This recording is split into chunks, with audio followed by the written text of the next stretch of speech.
বিধ্বস্ত নেপালী খুঁটিত এগৰাকী অসহায় যুৱতীক লগ পাইছোঁ। সেই যুৱতীগৰাকীয়ে 10ম শ্ৰেণীত অধ্যয়ন কৰি আছে আৰু সেই যুৱতীগৰাকীৰ এতিয়া একো নাই। সিহঁতৰ ঘৰখন সম্পূৰ্ণৰূপে তছনছ হৈ গ'ল। ঘৰ বুলিবলৈ একো নাই। ইয়াতেই ইহঁতৰ এখন ঘৰ আছিল। সেই যুৱতীগৰাকী হৈছে নিৰ্মলা থাপা। সেই যুৱতীগৰাকীৰ সৈতে মই কথা পাতিম, কিন্তু প্ৰথমতে পৰিৱেশটো দেখুৱাইছোঁ। আপুনি কেমেৰাত প্ৰভাত সিঙে দেখুৱাইছে যুৱতীগৰাকী আৰু তেওঁ ঘৰখন। তেওঁ ঘৰখনলৈ চাই আছে। এইখনেই আছিল তেওঁ ঘৰখন আৰু এই ঘৰখন বানে সম্পূৰ্ণৰূপে ভাঙি লৈ গ'ল। এতিয়া একো নাই। এতিয়া সিহঁতৰ চকুত চকু পানীৰ বাহিৰে আন একো নাই, কাৰণ সপোনৰ যিখন ঘৰ আছিল সেই ঘৰখন ইতিমধ্যে শেষ। তোলৈ গৰু ছাগলীও মৰিছে চাগে। ছাগলী 16টা মৰিছে আৰু ছাগলী 4টা মৰিছে। গৰু 16টা, ছাগলী 4টা। দুটা গৰু অকল বাচিলে। দুটা গৰু বাচিলে, মানে 18টা গৰু আছিল। 18টা গৰু বাচিলে। কিমান বেদনাদায়ক আপুনি চিন্তা কৰক যে 16টা গৰু আৰু 4টা ছাগলী একে কোবে এই বানত উটি গ'ল। ঘৰৰ লগতে সেই গৰু ছাগলীকেইটা উটি গ'ল। মাত্ৰ 2টা গৰু বাচি গ'ল সিহঁতৰ। দেউতাকে 18টা গৰু পুহিছিল, হয়তো গাখীৰ দিছিল চাগে। গাখীৰ মালিকক দিছিল। জাৰ্চি গৰু হয়। জাৰ্চি 18টা জাৰ্চি গৰু, 18জনী জাৰ্চি গৰু আছিল আৰু তাৰে 16জনী বানত উটি গ'ল, মৰিল। এতিয়া একো নাই আৰু সিহঁতৰ। তোমালোকৰ ঘৰখন প্ৰথম দিনাই ভাগিলে, প্ৰথম দিনা পানী আহোঁ। প্ৰথম দিনা ভাঙিলে পানী আহোঁতে। এতিয়া তোমালোকৰ ঘৰত কোন কোন আছে মানুহ?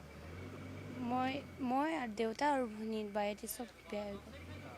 মা নাই মোৰ। এতিয়া তোমালোকে ক'ত আছা? এতিয়া আমি উকুৰিজানত আছোঁ। উকুৰিজান।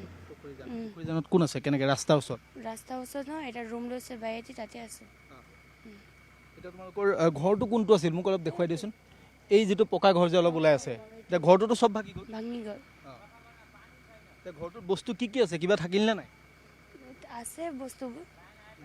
ঘৰলৈ যাব পাৰিছা নাই তুমি? পাৰিছোঁ, যেনে তেনে গৈছোঁ আৰু উঠি মেলি বাহঁতৰ।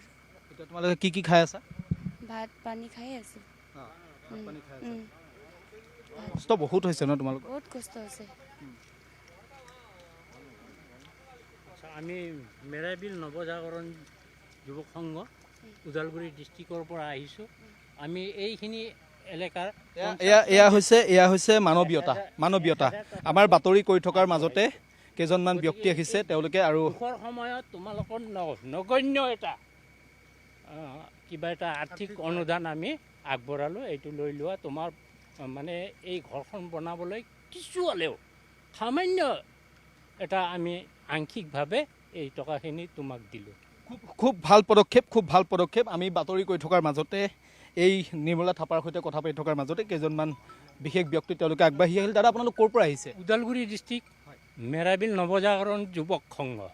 হয়, আপোনালোকে মানে নেপালী খুঁটিত পইচা বিতৰণ কৰিছোঁ আৰু আমি গোটেই সম্প্ৰদায়ৰ মাজত 1000 টকাকৈ এইখিনি এৰিয়াৰ আমি বিতৰণ কৰি আছোঁ।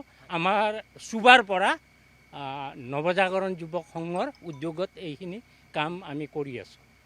এয়াই হৈছে মানৱীয়তা।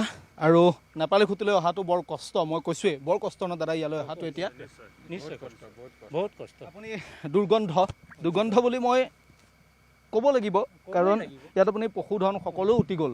এই ছোৱালীজনীৰ দেউতাকে 18জনী জাৰ্চি গাই পুহিছিল।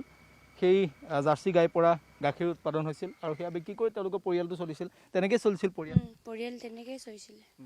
এতিয়া তোমালোকে কি কৰিবা? এতিয়া কেনেকৈ থাকিবা? এতিয়া কিবা এটা কৰিব লাগিব, কাম চাম সেইটো কৰি পিনি চলিব লাগিব। তুমি কিহত পঢ়ি আছা? 10 ক্লাছ। এতিয়া কিতাপ পত্ৰ তোমাৰ আছে নাই? কিবা নাই, একোৱে নাই। চব পানীত হেৰি হৈ গ'ল, নষ্ট হৈ গ'ল।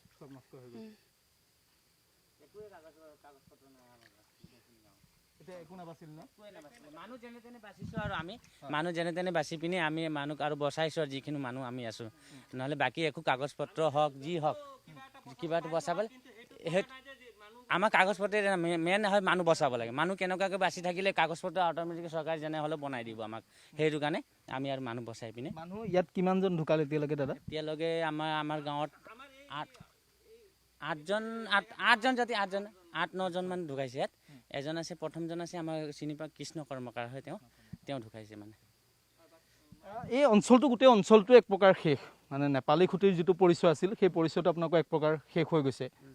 শেষ একেবাৰে শেষ হৈ গৈছে। ইয়াত মানে গৰু আছিলে, মানুহৰ দোকান আছে, যিকোনো কাৰোবাৰ ইয়াত ধুনীয়াকৈ চলি আছিলে, গোটেইখিনি ধ্বংস, একেবাৰে জিৰ' হৈ গ'লোঁ আমি, জিৰ'য়ে হৈছোঁ। আৰু আমাৰ গাঁৱত মানুহ যিমান আছে এতিয়া বাহিৰৰ পৰা আহি যিমান অনুদান দিছে, কিবা সহায় খোৱা বোৱা সেইবিলাকে এতিয়া কৰি আছোঁ, পাই আছোঁ, কৰি আছোঁ আমি। মানে কথাটো হৈছে এই নেপালী খুঁটি গাখীৰ উৎপাদনৰ বাবে এটা পৰিচিত নাম আছিল, হয়নে? উজনি অসমৰ বাবে এটা পৰিচিত নাম আছিল এই বিহুবৰৰ নেপালী খুঁটি, এটা পৰিচিত নাম আছিল। আৰু এই নেপালী খুঁটিত যিটো বিভীষিকা হ'ল, এই বিভীষিকাই মুহূৰ্ততে নেপালী খুঁটিখন সম্পূৰ্ণৰূপে শেষ কৰি থৈ গ'ল। আৰু এই মানুহবোৰক এতিয়া নেপালী খুঁটিৰ পৰা, এই নিৰ্মলা থাপাহঁতৰ পৰিয়ালটোক এতিয়া এই পৰিস্থিতিৰ পৰা ৰিকভাৰ হ'বলৈ বাবে, উদ্ধাৰ হ'বলৈ বাবে প্ৰায় 15 পৰা 20 বছৰ সময় লাগিব। কাৰণ তেওঁলোকে চিন্তা কৰিব লাগিব যে তেওঁলোকে অনাগত সময়ত তেওঁলোকে কি কৰিব, তেওঁলোকৰ কৰ্মসংস্থাপনটো তেওঁলোকৰ কি হ'ব। তেওঁলোকে ইয়াত হয়তো দোকানো দিব নোৱাৰিব, তেওঁলোকে গৰু ছাগলী পুহিবলৈ তেওঁলোকে চিন্তা কৰিব লাগিব। গতিকে এয়াই হৈছে এই মুহূৰ্তত নেপালী খুঁটিৰ পৰিস্থিতি, এক প্ৰকাৰ ধ্বংসস্তূপ এতিয়া নেপালী খুঁটিত।